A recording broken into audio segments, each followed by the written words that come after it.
What if the most unassuming figure, dismissed and overlooked, held a secret so monumental it could shatter the polished facade of wealth and power? Could a single, weathered man truly defy every expectation? Prepare to witness a scene that will unravel the truth behind appearances, revealing who truly holds the cards in a world obsessed with superficiality. The showroom gleamed, a cathedral of chrome and leather where fortunes whispered and ambition hummed. Each vehicle, a sculpted beast of engineering, stood poised, waiting for its master. The air itself felt expensive, thick with the scent of possibility and new money. But then, a ripple, not of awe, but of unease, a shadow against the pristine white walls. He shuffled in, a ghost from another era. His coat, a patchwork of faded memories, hung loose on his frail frame. His shoes, scuffed and ancient, seemed to apologize for touching the spotless floor. He was an anomaly, an error in the system of luxury. Heads turned, eyes narrowed. Who was this trespasser? Then he spoke, his voice surprisingly steady, cutting through the hushed reverence like a rusty saw. "I'll take 5 of those G-Wagons, cash." The words hung, absurd and defiant. 5 G-Wagons, cash. The sheer audacity. A collective scoff, barely contained, swept through the room. Disbelief hardened into open contempt. How dare he? How dare this pauper mock their kingdom? Was it a joke, a cruel prank? Or was there something more, something deeper, lurking behind those tired eyes? Every polished surface reflected their judgment, their certainty. But what if they were wrong? What if the most valuable currency wasn't the one they displayed so ostentatiously? The collective scoff that had swept through the room moments ago now hardened into a palpable, collective sneer. A young sales associate, his hair slicked back and his smile usually plastered on for commissions, let out a nervous, high-pitched laugh that died in his throat when no one joined in. The affluent customers, draped in designer labels and radiating an air of effortless superiority, exchanged knowing glances. This was clearly a joke, a tasteless spectacle by some senile old fool who had wandered in off the street.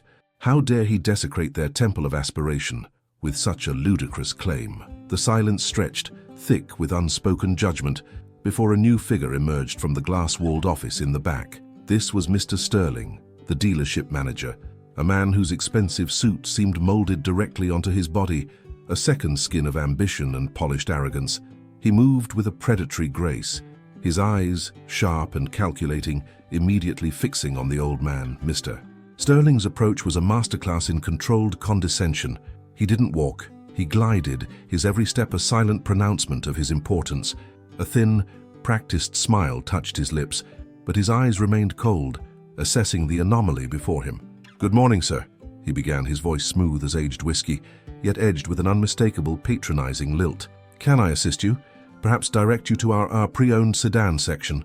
The implication hung in the air, a cruel, invisible hook. He gestured subtly with a manicured hand towards a distant, less glamorous corner of the showroom, but the old man merely shifted his weight, his gaze unwavering, fixed directly on Sterling, as if seeing right through the polished facade. There was a depth in those tired eyes that unnerved even the unflappable manager, a flicker of something ancient and knowing. The customers, sensing a public spectacle unfolding, drew closer, their cell phones subtly raised, ready to capture the inevitable humiliation. Sterling's smile tightened, a fraction of an inch as the old man remained silent, unmoving. "I believe I heard you mention something about G-Wagons," Sterling continued, his tone now dripping with mock concern. "An admirable choice, truly. Exquisite vehicles. However, I'm afraid our inventory of 5, let alone any new G-Wagons, is quite exclusive. And purchasing them, well, it's typically a process that involves rather extensive financial arrangements, not merely so cash." He emphasized the last word, turning it into a sneer, dismissing the very idea as absurd. But then, the old man slowly reached into his faded coat pocket, his movements deliberate, unhurried, as if time itself bent to his will. A hush fell over the showroom, replacing the earlier murmurs. Every eye was riveted on the old man's hand.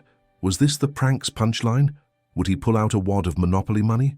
Or perhaps a single worn $20 bill? Sterling watched, a flicker of genuine curiosity momentarily replacing his disdain, a tiny crack in his professional composure. But what emerged was not a joke. It was a single plain leather wallet, old and scuffed, like everything else about him. He didn't open it immediately.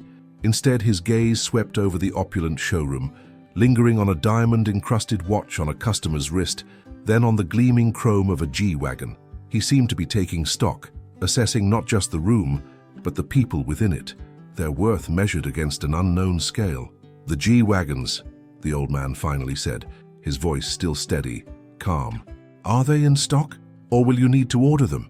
His question was simple, direct, devoid of any emotional flourish. It was the question of a serious buyer, a man who expected an answer, not an argument. Sterling blinked, taken aback by the man's unwavering focus. This wasn't the reaction of someone about to be exposed as a fraud. This was the demeanor of someone who truly believed his own words. The manager quickly regained his footing, forcing a laugh that sounded more like a cough.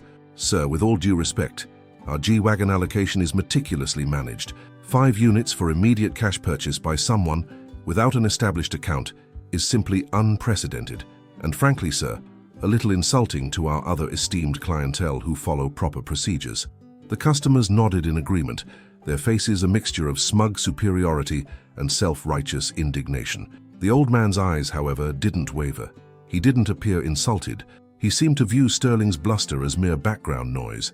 "Procedures are for those who lack resources, young man," he stated, his voice carrying a quiet authority that cut through the showroom's hum. "I have the resources. I merely require the vehicles." His hand, surprisingly strong for his age, rested on the worn leather wallet. A middle-aged woman, bedecked in sapphires, scoffed audibly. "Resources? Look at him. He probably found that wallet in a dumpster," her companion snickered. But as the old man met her gaze, a flicker of something passed between them, a moment where her smugness faltered, a brief, unsettling recognition in her eyes. It was gone as quickly as it came, leaving her confused. Sterling, sensing the crowd's wavering attention, decided to press his advantage, aiming for a swift, decisive dismissal. "Sir, I must insist, unless you are prepared to demonstrate immediate and substantial proof of funds, I'm afraid I'll have to ask you to leave. This is a private establishment, and we simply cannot tolerate disruptions." His tone hardened, losing its earlier pretense of politeness. He took a step forward, subtly asserting his dominance. The sales associates shifted nervously, unsure whether to intervene or merely witness. The tension in the luxurious showroom tightened, growing thick and heavy. But the old man's lips curved into the faintest, almost imperceptible smile. A smile that held no mirth, only a deep, unsettling understanding. It was the smile of a man who knew a secret. "Proof of funds?" the old man echoed, his voice low, almost a whisper. Yet it somehow resonated through the opulent space. He finally opened his wallet. It wasn't thick with bills, nor did it contain stacks of credit cards. Inside, nestled in a worn leather slot, was a single, surprisingly pristine black card. Not a credit card, not a debit card. It had no bank logo, no name, just a series of intricate, almost archaic symbols etched into its surface, gleaming faintly. Sterling leaned in, his eyebrows furrowed in confusion. He'd never seen anything like it. What was even more perplexing was the way a security guard who had silently approached suddenly froze, his eyes widening almost imperceptibly as he caught sight of the card. The guard, a burly man named Dave, who usually handled unruly teenagers, had a reputation for being unflappable. Yet his posture stiffened and his hand, which had been hovering near his radio, dropped slowly to his side. His gaze, usually bored and detached, now held a hint of something akin to fear. Sterling, too absorbed in the perplexing card, didn't notice the guard's reaction. What is this, sir?" he demanded, his voice losing some of its earlier smooth arrogance, a note of genuine bewilderment creeping in. The old man looked up, his eyes meeting Sterling's directly. "It's an invitation, young man," he stated, his voice suddenly imbued with a quiet, undeniable authority that made the manager instinctively take a small step back. "An invitation to what?" The question hung unspoken in the air, a thick, palpable curiosity. Sterling's mind raced, trying to categorize the card, to place the old man. Was he part of some secret society? An eccentric billionaire playing a cruel trick? The silence stretched unbearable now. The affluent customers who had been ready to mock were now utterly captivated, their expressions a mix of confusion and dawning apprehension. Their comfortable world, where status was clear and wealth predictable, was suddenly being turned on its head. One customer, a man in a bespoke suit who owned a string of high-end galleries, felt a cold knot of dread form in his stomach, a memory stirring from deep within his past, a story he thought he'd forgotten.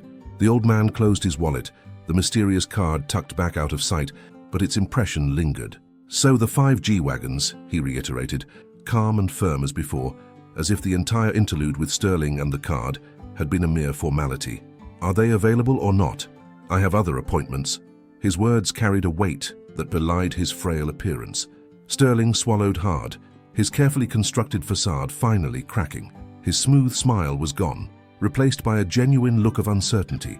He glanced at Dave, the security guard, who was now subtly nodding, a silent, urgent message passing between them. A message that Sterling, despite his arrogance, immediately understood, carried profound implications he could not ignore.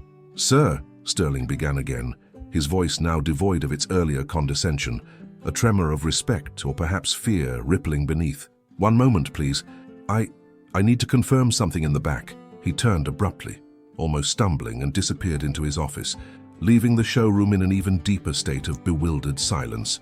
The customers exchanged wide-eyed glances, their initial amusement and contempt utterly vanished, replaced by a chilling realization that they had fundamentally misjudged the situation and the man. Dave, the security guard, still rigid, avoided eye contact with everyone, his gaze fixed on the old man with an unnerving intensity, as if silently pleading with him.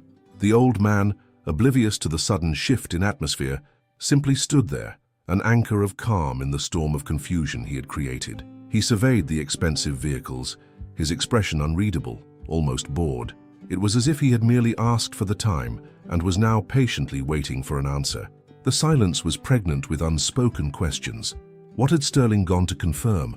What was the significance of that black card? And who, truly, was this unassuming old man who had walked into their world of polished steel and high finance and turned it upside down with a few quiet words and a mysterious token?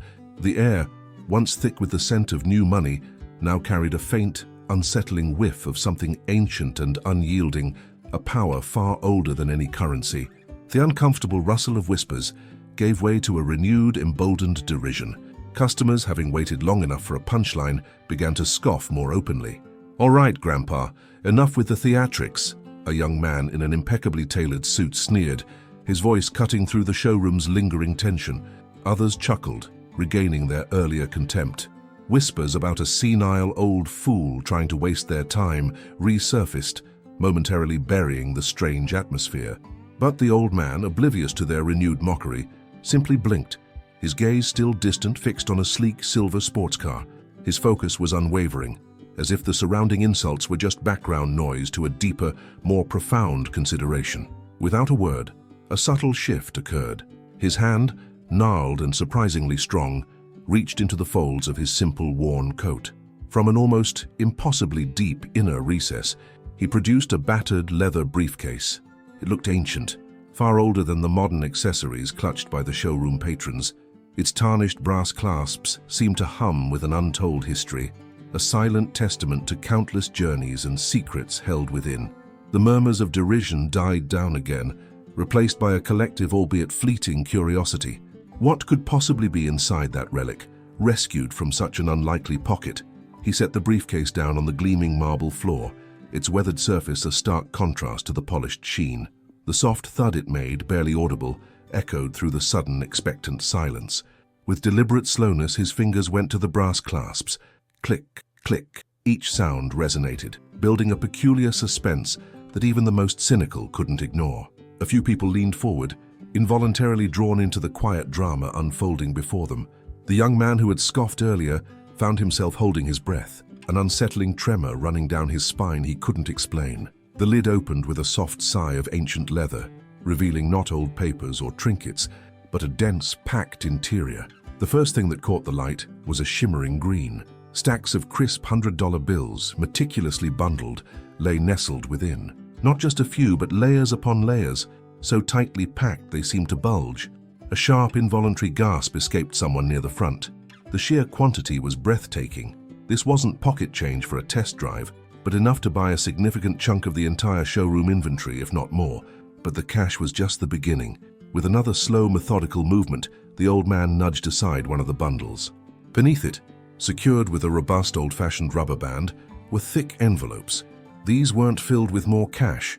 Instead, they contained official-looking documents, crisp and pristine, bank statements, meticulously detailed investment portfolios, deeds to properties in names that hinted at vast generational wealth. Some bore the unmistakable seals of international banks, institutions known for handling fortunes that could make even these luxury car dealers blink in disbelief. The change in the faces of the employees and customers was instantaneous and absolute.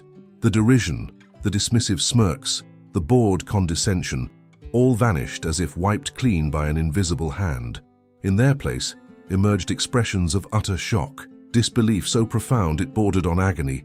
Jaws dropped open, eyes widened to the size of saucers, reflecting the dazzling green of the bills and the stark white of the documents. It was as if they had collectively stumbled into a surreal dream, where the rules of reality had suddenly bent with alarming force.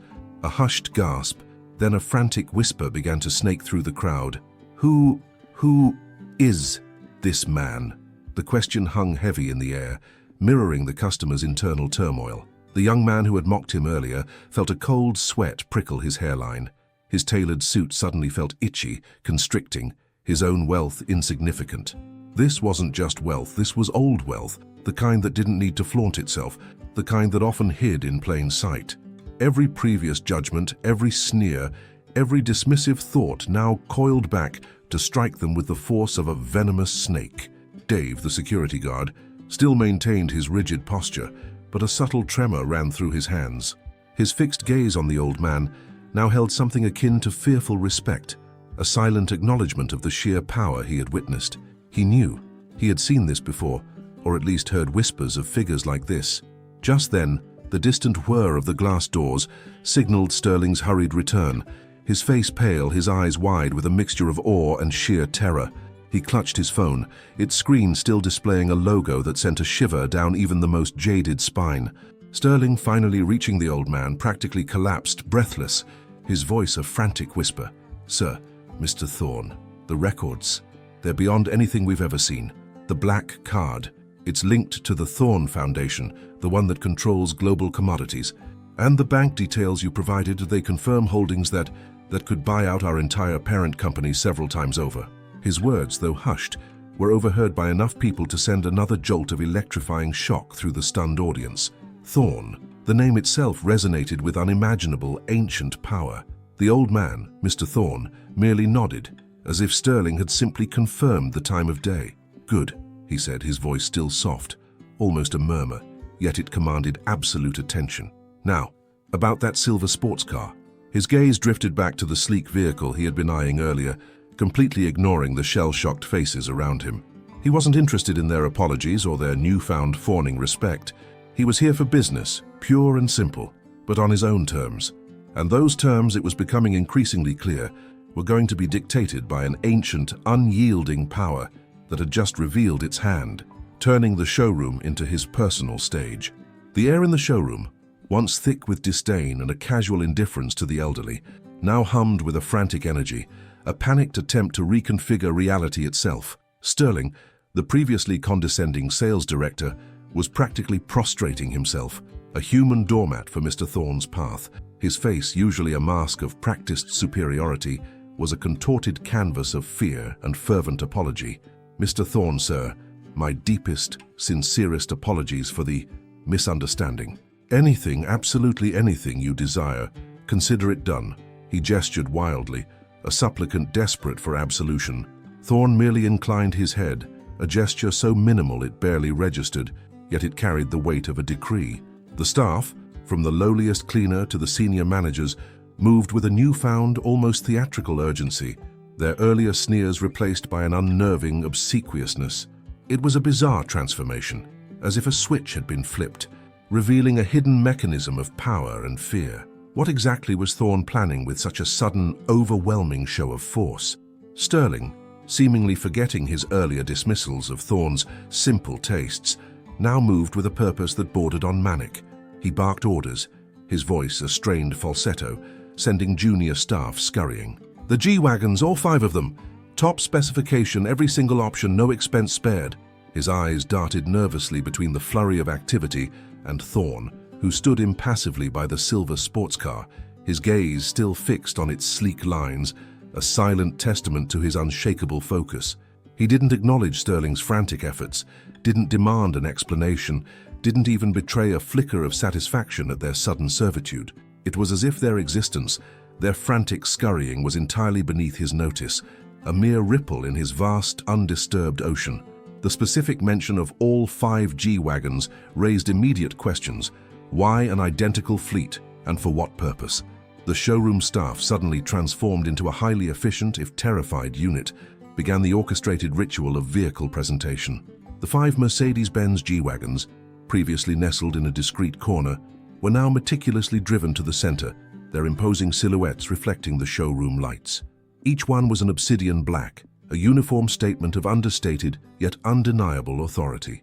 They were not merely luxury SUVs, they looked like mobile fortresses, their squared-off lines and substantial presence hinting at capabilities far beyond mere urban commuting. Thorne watched their arrival, his expression unreadable, a faint, almost imperceptible nod being the only sign of his approval.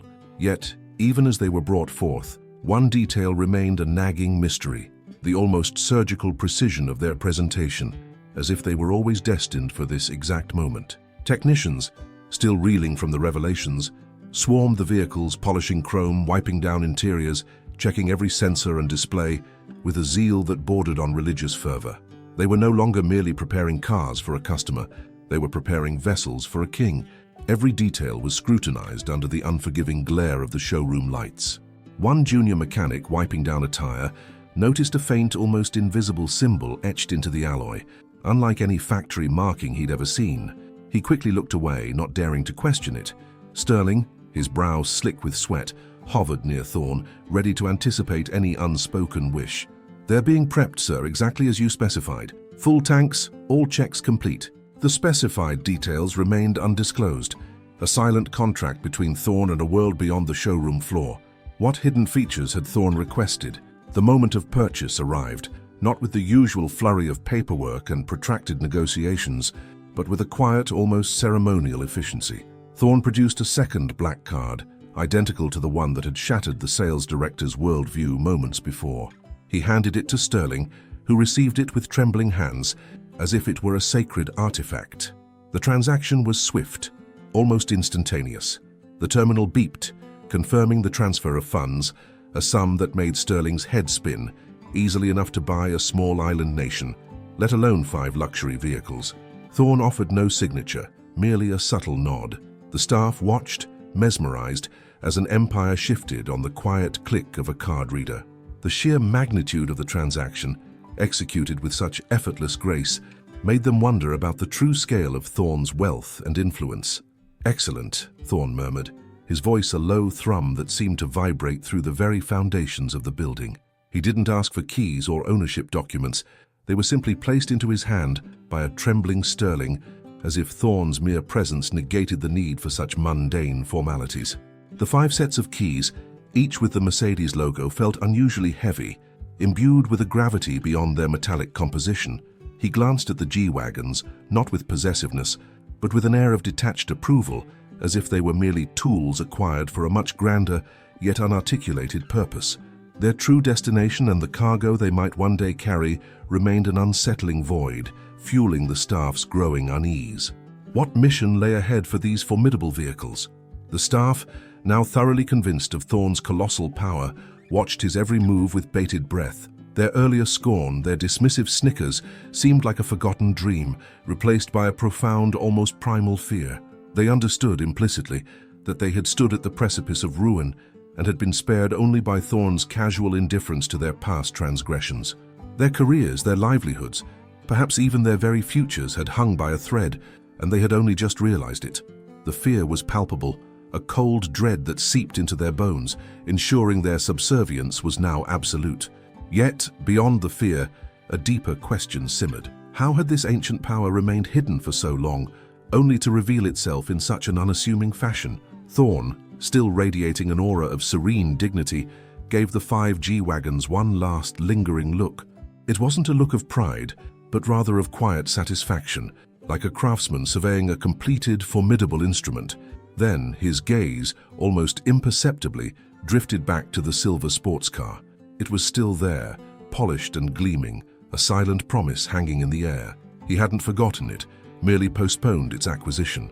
The staff, noting the subtle shift, held their breath once more. Was the performance truly over, or was this merely an intermission? The sports car, a symbol of individual passion, seemed a stark contrast to the fleet of utility vehicles, hinting at a duality in Thorne's objectives. What personal desire did it represent? With a final, almost imperceptible nod to Sterling, a silent acknowledgement of their transaction, Mr. Thorne turned and began to walk towards the main entrance. His steps were slow, unhurried, each one imbued with an ancient patience that belied the recent whirlwind of events. He didn't need an escort. He commanded the space around him with an invisible force. The showroom, for all its opulence, seemed to shrink in his presence, becoming merely a stage from which he was gracefully exiting. The staff parted before him, a sea of hushed deference, their eyes tracking his every move until he was a silhouette against the bright afternoon light filtering through the glass doors. He left behind not just a sail, but an unsettling silence, an echo of power that would linger for weeks. What unseen network did he now rejoin or perhaps lead? The heavy glass doors swung shut with a soft thud, a sound that seemed to punctuate the end of an era. The showroom was silent, save for the frantic whispers that immediately erupted like a breaking dam. Thorne, foundation, global commodities. The words were passed around like forbidden secrets, each staff member piecing together their own terrifying mosaic of understanding. They had just witnessed not just a sale, but an unveiling. Their world, once neatly ordered by spreadsheets and commission targets, had been irrevocably altered. The 5 black G-Wagons stood as colossal silent witnesses to this seismic shift, waiting for an unknown command. The lingering question was not just who Thorne was, but what the consequences of his revelation would be for them, for the company, for the wider world. Sterling, utterly drained, stared at the empty space where Thorne had stood. His heart pounded with a mixture of terror and an almost intoxicating awe. He knew, with a chilling certainty, that this was merely the beginning. Thorne was not simply a wealthy client. He was a force of nature, a living legend stepping out of the shadows. The entire episode felt like a test, a deliberate demonstration of power to remind those who thought they were at the top just how far down they truly were. The G-Wagons, now officially Thorne's property, seemed to pulse with a dormant energy, waiting for their activation, for the next phase of a plan incomprehensibly grand. And somewhere in the vast unseen network of the Thorne Foundation, new gears were undoubtedly already turning.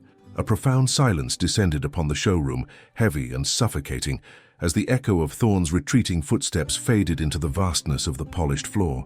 The very air seemed to crackle with an unspoken tension, a collective gasp held captive in every lung. Sterling, still fixed on the empty space where the old man had stood, felt a cold dread seeping into his bones. The G-Wagons, now officially Thorne's, pulsed with a dark, almost malevolent energy, a stark reminder of the power they had just witnessed and catastrophically misunderstood. It was clear that Thorne hadn't just bought vehicles, he had bought their collective humility, paid for in full and delivered with a chilling precision. Sterling knew his own world, once neatly compartmentalized, was now irrevocably shattered.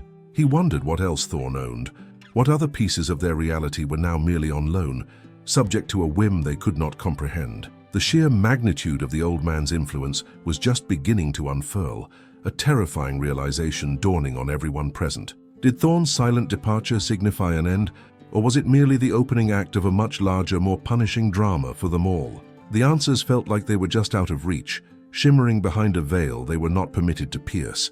It became clear with agonizing slowness that this wasn't just about a sale, it was about a public demonstration, a calculated move to expose the fragile hierarchies they so ardently upheld. The true implications of Thorne's wealth, his reach and his enigmatic intentions were only now starting to truly sink in. Sterling's gaze drifted to the other employees, their faces a canvas of dawning horror. Maria, who had snickered at Thorne's worn coat, now clutched her tablet like a life raft, her complexion ashen. David, the sales manager, usually so boisterous, was a statue of abject terror, his earlier condescension replaced by a visible tremor. He knew the corporate hammer would fall, but from what direction? Thorn wasn't just a rich man, he was a force that could dismantle entire careers with a casual glance, and they had just collectively become his target. The very foundation of their professional lives, built on sales quotas and customer satisfaction, felt like it was crumbling. What would the CEO say? More importantly, what would Thorn say or do? The company's future, intertwined with this singular misunderstood interaction, now hung by a thread so fine it was practically invisible. The true extent of Thorn's displeasure, and the meticulous manner in which he exacted his lessons, was a chilling mystery they were all about to unravel. Beyond the employees, the customers who had openly chuckled at the ragged old man now stood frozen, their previous mirth evaporating into bitter ashes. Mr. Henderson, a local business owner known for his haughty demeanor, visibly gulped, his face flushing crimson. He remembered his snide remark about Thorn's budget constraints. The sheer public nature of the old man's reveal had stripped them bare, exposing their ugly prejudices for all to see. A silent, collective understanding passed between them. They had profoundly misjudged, and the cost was immeasurable. Was this simply a fleeting moment of embarrassment, or would Thorn's long shadow extend further, touching their own carefully constructed worlds? Henderson felt a cold prickle of fear. He owned a small chain of dry cleaners, a venture he considered untouchable. But what if Thorn had connections, a network that reached even into his seemingly insignificant domain? The sudden fear that his own business might somehow be affected by this monumental faux pas sent a jolt through him, an unsettling premonition. The G-Wagons, symbols of Thorn's immense power, sat patiently, their dark paint reflecting the distorted, humiliated faces of those who had scoffed. They weren't just luxury vehicles, they were a testament to the old man's reach, an anachronism in this modern showroom, yet perfectly at home in his control. Each one seemed to whisper a silent, terrifying question. What purpose did they truly serve beyond transport? Sterling, watching the customer's discomfort, felt a perverse sense of satisfaction mix with his own terror. He remembered Thorn's eyes, ancient and knowing, that had seemed to peer not at their outward appearances, but directly into the core of their character. This entire spectacle, he now realized, had been a meticulously orchestrated performance designed to expose their superficiality. The old man hadn't needed their respect. He had merely required their witness to their own undoing. And Sterling, through no fault of his own perhaps, was now inextricably caught in Thorn's web, a pawn in a game whose rules he was still struggling to comprehend. He felt a sudden, cold certainty that his own actions, however minor, would not escape scrutiny. The air was thick with unspoken recriminations, furious glances exchanged between employees and customers alike. No one dared to speak, for fear of breaking the fragile, terrible silence. The lesson was etched in the searing shame that burned in their chests. Judgment based on appearance was a fool's game, especially when the subject of their scorn wielded such unimaginable power. The showroom, once a beacon of aspirational luxury, had become a chamber of self-condemnation. The immediate consequences, though not yet fully manifest, were already pressing down on them, a crushing weight of regret. An unseen force, emanating from Thorn's vast network, was already beginning to adjust the levers of their world, a quiet, inexorable shift they were only dimly aware of. What unseen machinations were now in motion, set into play by one scorned glance, one ill-conceived chuckle? The quiet hum of the building's ventilation system suddenly sounded ominous, like the distant whirring of gears turning in Thorn's unseen empire. The entire episode, from the moment Thorn had walked through their doors, had been a test, and they, in their arrogance and superficiality, had failed spectacularly. The old man hadn't just left. He had departed, leaving behind a profound emptiness that was far more potent than any physical presence. This emptiness was a void of lost opportunities, shattered reputations, and a future suddenly shrouded in uncertainty. The employees and customers, united in their humiliation, now faced the chilling prospect of Thorn's next move, whatever it might be. This public display wasn't just a personal lesson for them, it was a prelude to a wider, more significant disruption. The true cost of their arrogance would ripple outwards, touching lives and livelihoods far beyond the confines of that opulent showroom. The world, they sensed, was quietly, irrevocably changing, and they had just borne witness to its silent, terrifying genesis. They had become unwilling participants in an unfolding saga they could barely grasp, a story whose chapters were only just beginning to be written by the enigmatic old man. Hours later, As the initial shock began to crystallize into a cold dread, the news broke, not through a formal announcement, but through a series of rapid-fire financial alerts and a viral social media storm. Thorne wasn't just a potential investor, he was the architect of their very market. The whispers that followed his departure had become a roar, an exposé of their company's predatory practices, meticulously documented and strategically unleashed. Simultaneously, the shares of their parent company plummeted, fueled by an anonymous, perfectly timed sell-off. Thorne's empire wasn't unseen. It was the entire ecosystem they had so arrogantly exploited. He had merely walked among them, a shepherd observing the wolves before unleashing the hounds. The opulent showroom, once a symbol of their success, became a mausoleum of their hubris, its grand facade cracking under the weight of public scorn and economic collapse. The employees now facing unemployment, and the customers grappling with the realization they had been complicit in a predatory system, understood too late. The old man, whom they had judged by his threadbare coat and unassuming demeanor, possessed a wealth far beyond their comprehension. The wealth of integrity, strategic brilliance, and an unyielding commitment to justice. Their material possessions and superficial judgments had blinded them to the true currency of the world, character and consequence. The empire they thought they built on sand was revealed to be built on the backs of others, and Thorne had merely shown them the tide. For in the grand ledger of life, what truly accumulates is not gold, but the echoes of the choices we make. Thank you for watching this story. If you enjoyed it, please like, share, and subscribe for more tales of human nature and destiny.